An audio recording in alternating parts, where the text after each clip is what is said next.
ગુજરાત પોલીસની પકડમાંથી છેલ્લા 5 વર્ષથી સરકી ગયેલો અને રાજ્યના વિવિધ પોલીસ સ્ટેશનોમાં 6 ગંભીર ગુનામાં વોન્ટેડ જાહેર થયેલા આરોપી આખરે સુરત ઉધના પોલીસ સ્ટેશનની સર્વેલન્સ ટીમના હાથે ઝડપાઈ ગયો. આ વોન્ટેડ આરોપી વ્યવસાય કોન્ટ્રાક્ટર છે અને તેના અમદાવાદના પોસ્ટ વિસ્તારમાંથી ઝડપી પાડવામાં આવ્યો છે. આરોપી રોનક મિસ્ત્રી મલ કોઠારી માત્ર દારૂબંધીના ગુનામાં જ નહીં પરંતુ એક ગંભીર હત્યાના પ્રયાસમાં પણ વોન્ટેડ હતો. પોલીસને બાતમી મળી હતી કે આ ફરાર આરોપી અમદાવાદના ગોતા વિસ્તારમાં વૈષ્ણોદેવી સર્કલ પાસે આવેલી પરમેશ્વર ટ્રાઇડેન્ટ નામની સોસાયટીમાં છુપાયેલો છે. મૂળ રાજસ્થાનના ચિત્તોડગઢનો વતની રોનક કોન્ટ્રાક્ટરનો ધંધો કરતો હતો. તે સતત પોતાના લોકેશન અને ઓળખ બદલતો હતો.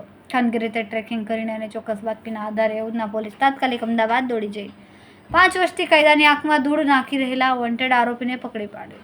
ઉધના પોલીસે આરોપી રોનકની ધરપકડ કરીને તેની વિરુદ્ધ આગળની કાર્યવાહી હાથ ધરી છે, જેથી રાજ્યભરમાં નોંધાયેલ તેના ગુનાઓનો ભેદ ઉકેલી શકાય.